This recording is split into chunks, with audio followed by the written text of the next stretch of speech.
내 안에 예배가 회복되고 찬양이 회복되고 막 기도가 회복되니까 내 마음도 얼굴도 막 기쁨 충만, 은혜 충만, 행복 충만, 기쁨 충만, 감사 충만, 아싸라 비야 쿵짝 비야 막 너무너무 좋은데 다만 목사만 안 시키시면 딱 좋겠더라고.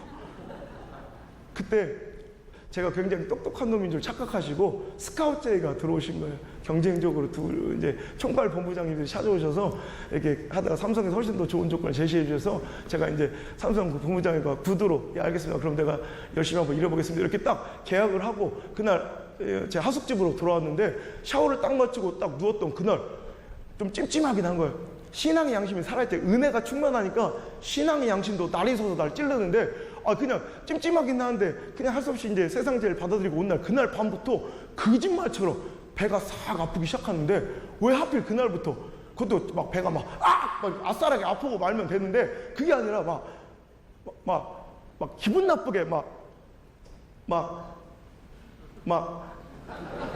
야리야리하게 아픈데 내가 이 느낌을 아는 거예요. 내가 2년 전 영국에서 그때 고름이 차들어갈 때 그 느낌하고 똑같은 거예요. 그 이상한 기분 나쁜 느낌이 있어요. 그 느낌이 똑같이 나. 그 다음날 우리 장로님이 운영하신 오사카의 의원을 찾아갔더니 글쎄 이상한 결과 제 염증 수치가 일반인 정상치의 70배, 80배, 100배가 넘어가기 시작하니까 우리 장로님이 안 되겠다 큰 병을 옮기자고 해서 표화비용이라는 큰 종합병으로 제가 이송이 돼가지고 거기서도 각 원장들이 막 붙어가지고 제 병명을 찾으려고 원인을 찾으려고 하는데 찾지를 못한 채 내린 결론이 모르겠다. 원인은 알 수 없는데 확실한 것은 당신 뱃속에 무슨 이유인지 고름이 차들어가고 고름 때문에 장기들이 훼손되고 있는 것 같다. 빨리 응급수술 들어가야 된다. 수술 날짜를 잡았는데 소름이 확 돋는 게 그 수술 날짜가 다름 아닌 제가 2년 전 수술 받은 똑같은 날 3월 20일 똑같은 날 똑같은 증상으로 수술대 이번에 일본의 수술대로 들어가는데 딱 내가 여기서 이제 죽겠다는 두려움이 딱 들어오는데 그러다가 주야 살려주세요 이렇게 기도도 못 하겠는 게 전 정과가 있잖아. 여러분 기도도 막 빡세게 할 수 있는 것도 축복이에요. 저는 기도도 주야 막 이렇게 못하고 미안하고 송구하니까 막 이러고 있다 기도를. 주여 답답하시죠? 저도 답답합니다. 주님 이름은 어떨까요? 그저 속는 셈 치시고 한 번만 더 살려주시면 이번 진짜입니다. 내가 진짜 목사 되겠습니다. 만약에 이번에도 살려주시는데 제가 바로 신학 안 하면 그때 바로 죽여달라고. 진짜 한 번만 더 살려달라고. 부끄럽고 민망하게 짝없는 기도를 응답해 주셔서 저 수술 중에 죽음을 경험했고요. 극적으로 다시 눈을 뜨고 제2의 상을 덤으로 살면서 이제 무조건 불순종은 죽음인 걸 아니까 무조건 주의 종에게 목회자의 길을 걷는데 궁금한 거예요. 나는 직업으로서 목회를 못해. 지금도 하나님 내가 직업으로 직장으로 내 목회를 선택하면 내 인생 가장 비참하고 불행한 사람 될 것 같습니다. 그러니까 알려주세요. 이렇게 싫다는 사람 꾸역꾸역 데려다 죽였다 살렸다 이러면서 데려가시는 이유가 있을 거 아닙니까? 저를 통해 이루시는 하나님의 뜻이 있을 거 아닙니까? 이걸 좀 알려달라고 하나님께 매일같이 매달려 기도하고 어느 날 엎드려 야곱의 야복나루처럼 나 사명 안 주시면 목회의 목적 안 날려주시면 내가 여기서 죽겠다고 막 매달려 기도하는 어느 날 제 심장에 3가지 비전을 주신데 첫 번째 교단주의 벽을 허물어라. 두 번째 죽어가는 한국교회 침체된 한국교회 희망의 불씨가 될 것이다.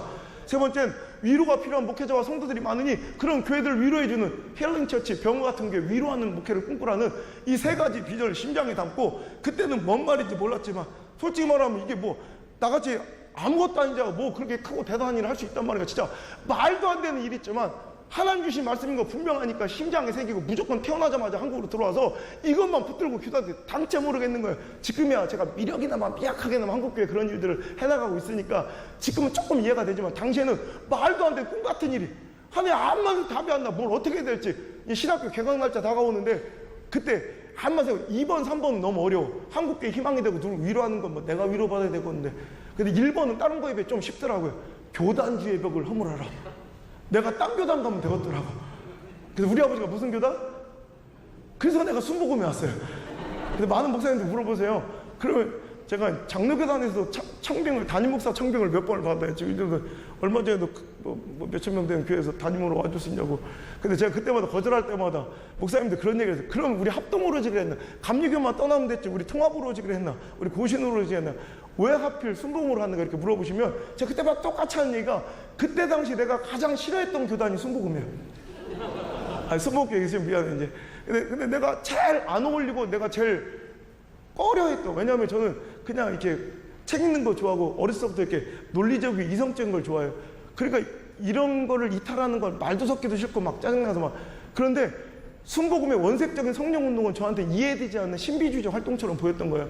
나와 다른 건데 다른 걸 틀렸다고, 내가 모르는 걸 없다고 단정짓고 비판하는 이런 잘못된 이 오만함을, 제 목회에 큰 영향을 미친 5분의 목사님이 계신 그분 중에 한 분이 후안 까르로스 오르테지 목사님이라는 분, 그분의 설교를 듣다가 제가 박살이 났어요.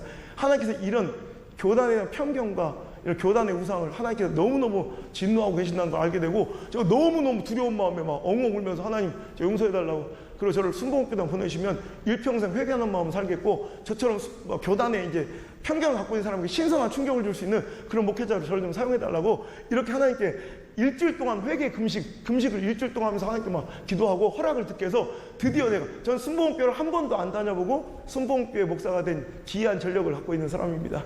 그래서 제가 제가 신앙을 딱 시작하는데, 저는 이렇게 얼마나 단순했냐면, 순복음 가서 신학하고 목사 한수만 딱 받으면 교단주의 벽이 짜잔하고 해결된 줄 알았어요. 웬걸 교단을 바꾸니까 엄청난 문화적 충격이 기다리고 있다는 사실 그때 알게 돼요. 나 우리 아버지 교회밖에 못 다녀봤잖아요. 우리 아버지가 목사님인데 다른 교회 갈 수는 없잖아요. 그래도 그 교회 다녀야지. 물론 다른 교회 가고 싶은 마음 굴뚝 같았지만, 그러니까 우리 아버지 목회 현장만 봤기 때문에 난 모든 교회가 다 그런 줄 알았어. 우리 아버지는 굉장히 보수적인 목사입니다. 정말 보수적이에요. 걷다 예배는 경건지향적, 아니 경건이 지나치다 못해 경직에 가까울 정도예요. 예배 시간 차렷! 웃지 마라, 아멘도 하지 마라, 박수 치지 마라, 가만히 있어요. 눈알도 굴리지 마라. 주기도 못 끝나야 숨도 크게 쉬는 그런 교회 있죠. 조용한 교회. 그때 우리 아버지는 또 보수적이고 경건한 데다가, 아까도 얘기했죠, 우리 아버지는 충청도에서 나하고 잘하고 목회도 또 충청도에서 하셔서 또 너무 느려. 또 이게 또 큰 심각한 문제예요. 난 우리 아버지 찬송가가 원래 맞는 건 줄 알았어. 우리 아버지 박자가 정박자인 줄 알았어. 우리 아버지 찬송 항상 이렇게 부르셨거든. 주의 보혈 이러면서 눈인사를 200명 성도들과 다 해. 그냥 한 소절이면 충분해. 그리고 농력이 또 왜 안 왔냐고. 옆에 출석 체크도 다 끝나. 그러니까 많은 일들을 찬송가하며 다 하세요. 알죠? 뭔 얘기지? 주의 피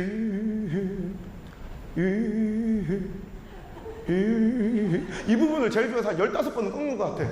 우리 교인들이 이제 다 알아. 오줌 마른 것들이 이때 다 나가. 그래서 1층 가서 오줌 넣고 올라오면 그때서야 믿음 이런다고.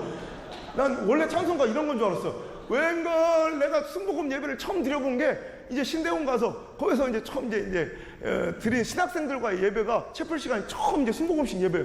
지금이야 제가 해서 강의도 하고 또 그런 영성 집회를 인도한 자가 됐으니 참 기적 같은 기가 막힌 일이지만, 그때 당시에는 무섭더라. 나 이런 광경을 본 적이 없으니까 조용하게 예배가 막 뜨겁게 헛다. 또 목사 되고 싶은 사람들만 모였어요. 얼마나 뜨거웠어요. 막 무서워서 도망치고 그랬어요. 채플 시간에 박수를 치는데 뭘 어디를 보고 있는 건지 막 무서워 죽겠더라고. 막 헛다 찬송을 부르는데 이건 뭐 내가 외국 나갔다 들어와서 그런지 내가 모르는 찬송가만 자꾸 부르려고 해서 난 이게 신곡인 줄 알았어. 새로 나온 찬송가인 줄 알았어. 근데 가만 가사를 듣다 보니까 내가 아는 찬송가야. 주의 보혈, 피, 주의 보혈. 내가 아는 주의 보혈은 이런 보혈이 아니었거든. 얼마나 찬송가를 빨리 부르는지. 나 그것 따로 부르다 숨게 거기서 우리 못 만날 뻔했어요.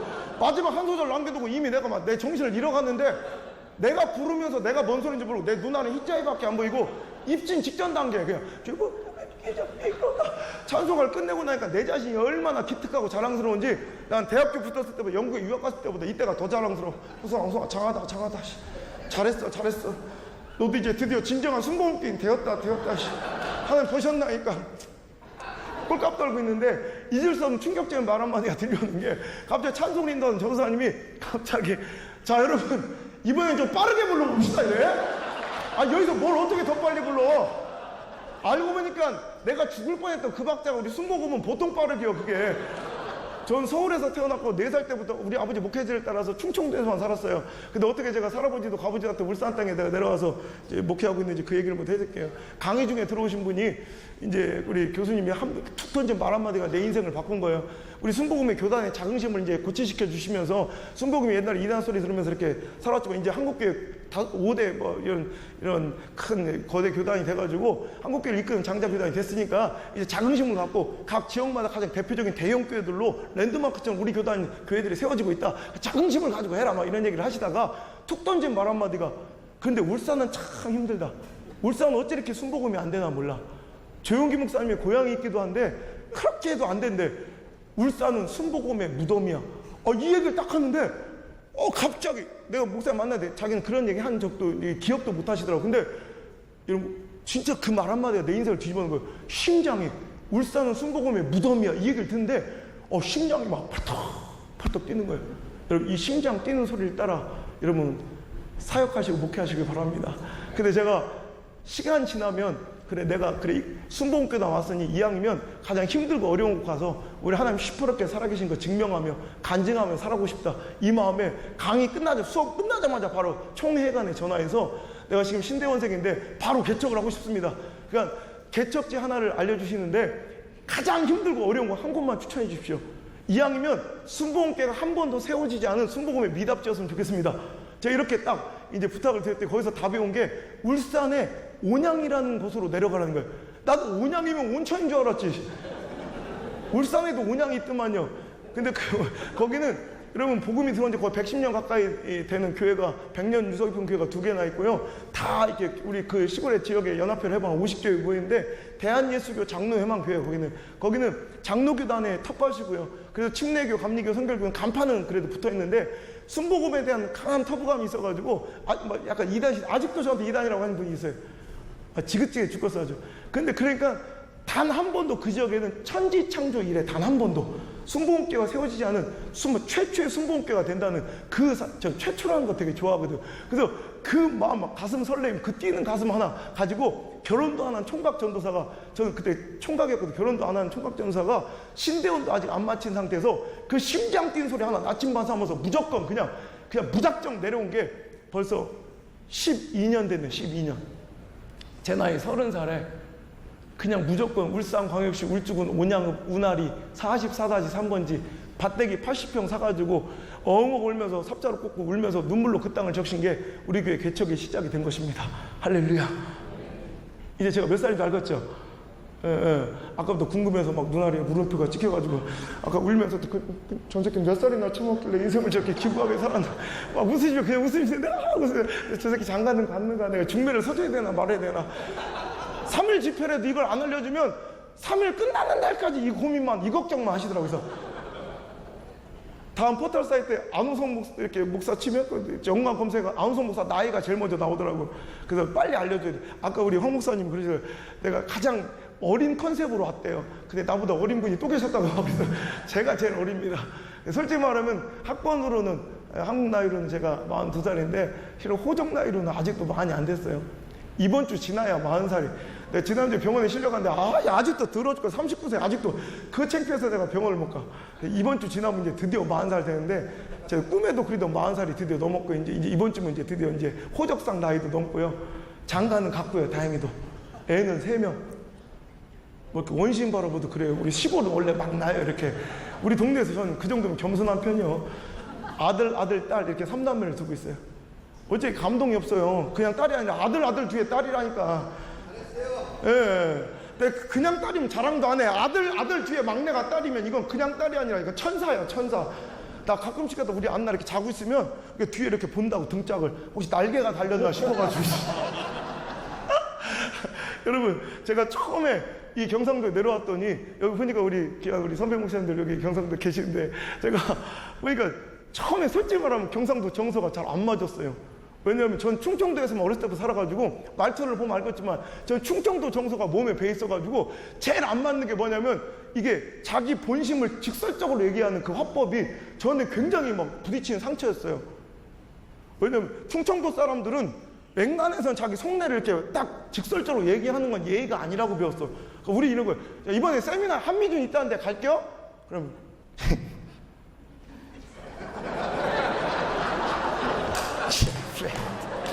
갈게요 안 갈게요? 그러면 저 좀 날씨가 지랄이요. 괜히 날씨 얘기하고 이러면 이게 안 간다는 얘기요. 우리 안 가. 그런데 뭐하러 가? 막 이런 거 안 해. 우리 그냥 이래. 그런데 경상도는 왔더니 막 면전화도 되고 목사님 그건 안 해요. 싫어요. 못해요. 이건 끝장 보자는 얘기거든. 충청도에서는. 그러면 난 너무 상처를 받아서 밥을 꼬박 써서 돈땡이가 밤때 울면서 나가면 저는 밥만 잘 먹고 있어. 와, 희한한 거예요. 이런 게 부딪히고 또 하나 이 복음의 정서가 부딪히는데, 여러분 우리 아버지 목회하는 충청도는 그 복음화율이 항상 20-30% 넘나든 그런 지역에서 또 감리교가 그쪽은 세요. 그러니까 항상 지역 유지들 대우를 받고 뭐 행사만 있으면 우리 아버지들 이렇게 지역 관계자들과 함께 올라가 있고 항상 교회를 우호적으로 바라보는 시선만 난 느꼈기 때문에 원래 모든 지역이 다 그런 줄 알았더니, 아이고야, 이 경상남도 복음화율이 대한민국에서 가장 낮은 곳이래. 20-30% 뭐 제가 1년을 따져보면 솔직히 목포, 광주 그쪽에서 이제 있는 날이 울산에 있는 날보다 더 많아요. 제가 이제 그쪽에 집회가 많기 때문에. 근데 그쪽 지역은 다른 지역보다 1순위로 먼저 받아요. 왜냐면 거기 뭐 할 것도 없어. 복음말이 30-40%도 막 넘나드는 곳은 가가지고 그냥 쳐다만 봐도 울어.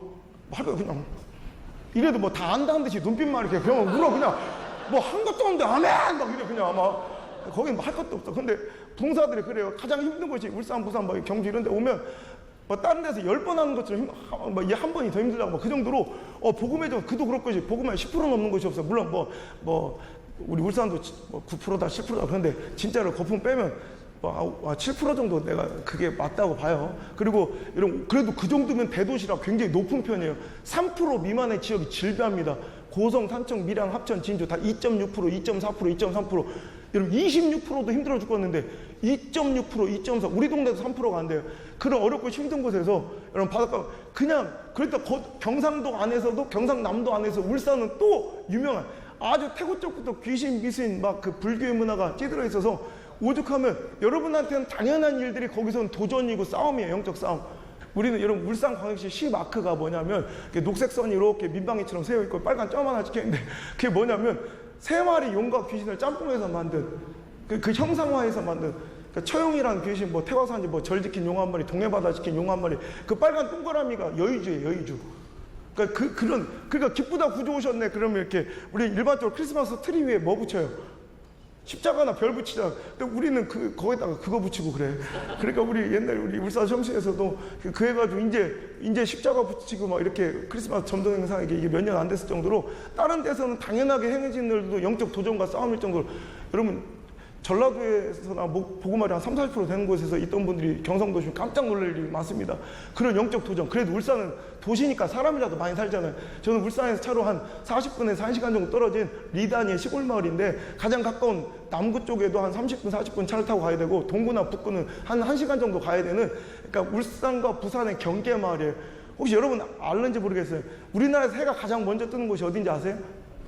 어이구. 어떻게 아세요? 예? 울산에서 어쩐지 그 알게 안 생겼는데 그래서 깜짝 놀랐네. 우리 웬만하면 포항 호미곶으로 이렇게 알고 계시는데 울산의 간절곶이라는 곳이 요즘에 포켓몬고가 막 잡힌다고 그래서 난리가 막 거기가 우리 동네예요. 그 바닷가물에 그 부딪히는 정서 속에서 새로움을 받아들여주지 않는 그런 곳에서 총각전서 와서 개척을 하고 승봉원 간판 다르니까 사람들이 피식피식 울면서 미친놈이라고 얼마나 재밌나 보자고. 그래서 저는 기대감이 있었던 게 우리 아버지 교회만 보고 자라서 야, 교회가 있으면 성도가 원래 몇백 명씩 있는 건 줄 알았어요. 우리 아버지 교회가 항상 사람들이 이제 몇백 명 있었으니까 그러니까 항상 그냥 성도는 원래 있는 건 줄 알았어. 나 개척을 하고 지금 제가 이제 5번째 건축 그나마 5번째 해봤자 지금 뭐 합쳐가 한 800평 되는 그런 건물이에요. 그래도 그 지역에서 가장 큰 교회예요. 근데 지금 아마 내가 다시 지라면 제가 이제 2년마다 한 번씩 건축을 해가지고 지금 이제 5번째 건축 중인데 그때 다시 한번 그 건축하라면 지금 한 달이 문제예요. 한 달이. 우리 스태프들 데리고 다시 지면 그런데 그거를 사기당하고 경험도 없고 돈도 없고 그러니까 등짐을 져가면서 1년 동안 등짐을 져서 졌어요. 그리고 내가 얼마나 기쁜 마음에 마치 딱 첫 예배를 드는데 주일날 첫 주일을 기다리면서 마치 게릴라 콘서트처럼 몇 명이나 모였을까 막 얼마나 나는 교회만 저놈 사람들은 막 이렇게 막 몰려올 줄 알아서 막 도대체 교회가 어디 있어요? 막 저희 막 그런 기대감을 가지고 막 강대상이 막 너무 행복한 마음으로 딱 섰더니 첫 주일부터 사람들이 그냥 한 명도 없어. 진짜 한 명도 없어. 내가 혹시 주일이 아닌가? 진짜 그래요. 너무 당황스러워서 주일 맞아. 난 사람이 없는 교회를 그날 처음 봤어요. 이럴 줄 알았으면 장가로도 가고 오는 건데 저는 장가를 안 가고 청각이라 그날 마누라도 없어. 그래도 여러분 사모님 한번 데리고 개척하는 것도 그거 대단한 거예요. 그러니까 설교 시간만 되면 이게 참혹한 거예요. 이게 설교를 해야 되는 건지 안 해야 돼. 빈 예배당에 설교를 하는 게 옳은 건지 안 하는 게 그것도 안 하고 그냥 내려가면 되게 내가 불성실해 보이고 그것도 계속 하기도 뭐하고 한 석 달 넉 달 그냥 계속 하다 이제 벽이랑 대화가 가능해져요. 막 귀에 꽃을 꽂고 싶어지고 막 이상한 이제 현상이 막 미치겠는 거예요. 그래서 내가 예배 시간에 하나님께 집중돼야 될 내 시선과 관심은 온데간데 없고 내 예배 시간에 모든 시선은 저놈의 문짝에만 가 있는 거예요.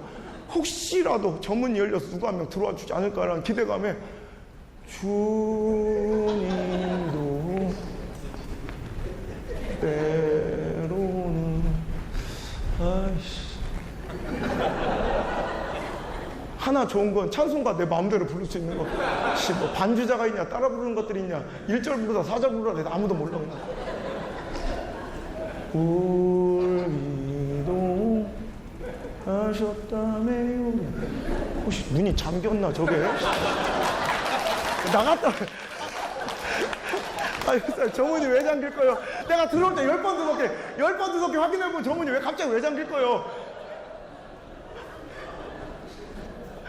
여러분 이 마음 아시는 분들 아까 누가 그래 눈물 흘리시면 그만 말지 진짜 제가 한번 저기 장경동 목사님 김원호 목사님 저 대전 성시화 집회를 한밭지역에서 하는데 이 얘기를 했더니 그냥 2,000명 모이셨는데 그때 목사님 사모님 한 500~600명은 펑펑 우시더라고요. 이 마음이 뭔지 아니까 혹시나 하는 기대감에 우리 그때 예배당이 40평도 안 됐어요. 그러니까 걸어가면 열 몇 걸음 그 열 몇 걸음 걸어가는 동안이라도 그냥 기대하고 싶은 뭐라도 혹시라도 저 바깥에 뭐가 있을지 모른다는 문 열면 뭐 아무것도 없는 확인하고 다시 이렇게 돌아올 때 눈물이 얼마 흐르든지 성경을 피면 성경을 못 읽을 정도로 그렇게 아프고 힘들어요. 이것만 해도 지쳐 힘들어 죽겠는데 이 벼랑 끝에 서 있는 저를 막 그냥 절벽 밑으로 떨어뜨린 사건은 저 안 열릴 것 같은 철옹성과 같은 저 개척교회 문이 저 웬만하면 안 열리는데 그 어느 날 덜컥 열려. 그러면 막 내 심장도 덜컥 막 발바닥에 떨어져. 얼마나 놀라운지. 이거는 개척교회 문은 그냥 보통 문이 아니에요. 하늘문이 열린 거예요. 분명히 이렇게 사람이 겨들어오는데 사람으로 안 보고 하나님이 오신 거예요. 하나님이. 얼마나 감격적인지 막 손이 막 이거 막 형용할 수 없는 이건 무슨 눈물인지 모르겠는데 막 눈물이 막 그냥 팍 터져요. 막 반갑기도 하고 고맙기도 하고 서럽기도 하고 막 그러면서 내가 뭐 어떻게 생각할 여지도 없이 문 열리고 사람이 오면 나도 모르게 막 이미 내려왔어. 벌써 관계성이 너무 반가우니까. 그래. 근데 내 마음은 그런데 또 그쪽 마음이 그렇지가 않아. 내 마음과 그쪽 마음이 일치가 돼야 뭔가 교회 역사가 부흥이 일어나는데 나는 이토록 막 눈알이가 터지고 시뻘개서 막 반가운데 그것들은 그렇게 좋아하지도 않아. 왜냐면 우리 교회를 올라온 게 아니라 주일날이면 저기 부산이나 울산에 큰 대형교회 이렇게 출석하시는 분들이 많아요. 그러니까 그런 분들이 주중에도 맨날 가긴 그러니까 새벽기도나 이렇게 수요예배 같은 거 지역에는 동네에 있는 작은 교회 그냥 만만한 교회 가서 예배 드리러 개척교회나 미자립교회는 다 이해하실 거예요. 와서 그래 새벽기도만 드리러 그냥 우리 교회를 찾아온 것도 아니고 우리 교회는 얼마나 잘 숨겨놨느니 우리 교회 찾다가 다른 교회 가신 분도 많아요. 그러니까 우리 교회는 오신 분들 인터뷰에 한 지금 6년 이상 이렇게 계시는 분들 이렇게 인터뷰를 해보면 우리 교회 어떻게 이제 만나게 되냐 물어보면 거의 100%예요. 붕 차 타고 가다 길을 잘못 들었네. 여기 어디요? 엄마, 이 교회가 다 있었네? 언제부터 있던 거예요? 온양 승보원교회? 여러분, 얼마나 복음적인 교회입니까? 길 잃은 자들만 오는 교회. 길 잃은 자들이 온 거예요. 그래서 그냥 오늘 그냥 여기서 예배 한번 드려야지. 아무 생각 우리 교회 다닐 것도 아니고 그냥 예배 한번 드려. 우리 교회가 어떤 교회인지도 모르고 저에 대해서 알지도 못하고 그냥 한번 예배 드리려고 문 한번 열었을 뿐인데 웬걸. 문을 열고 보니까 새파랗게 어린 총각 전수사가 눈알이가 시뻘개서 막 잡아먹으러 덤비지. 성도는 한 명도 안 앉아있지. 그리고 들어오면 엄마야 이래 개척교회다 그래. 그래 문을 팍 닫고 도망가. 여러분 아시죠? 들어오다가 3걸음 이상 들어오자고 엄마야 이래. 아니 내가 뭐 큰 거 바라는 것도 아니고 그냥 와서 한 번만 예배라도 드려주고 하면 얼마죠. 근데 그걸 부담스럽다고 문을 팍 화들짝 놀라서 여기도 똑같은 교회인데 못 올 때 온 것처럼 정색을 하고 막 못 볼 걸 본 것처럼 문을 확 닫으면 무슨 개척교회가 불륜의 현장이에요 뭐예요. 막 엄마야 막 이래. 물론 부담은 스럽겠죠. 1시간 반 동안 내내 눈알이만 서로 이런 부담은 스럽겠지. 근데 한 번만 해주면 얼마나 좋아. 저 총각전도사가 지금까지 혼자서 설교하고 있었구나 생각하고 한 번만 예배 같이 드려주고 하면 얼마나 좋아. 근데 그걸 안 해주고 도망치는 그 여자가 얼마나 서운하고 속상한지 나 그 여자 얼굴이 아직도 기억나. 잡히기만 해봐라. 아직까지 안 잡혔어. 여러분 그러니까 이제는 문이 열려도 기쁜 게 아니라 문이 열려도 소망이 생기는 게 아니라 문이 열리면 뭘 가슴이 더 이제 이번에 또 어떤 게 와서 여러분 여기 개척교회나 미자립교회 계신 분들 이해하실 거예요. 작은 교회만 돌아다니는 개척교회 킬러들이 있어요. 아주 미자립교회 헌터들이 있어요. 맨날 그런 교회만 돌아다니고. 왜? 이런 몰상식과 비인격으로 어디 친구나 있고 사람 대접이나 바꿨어요.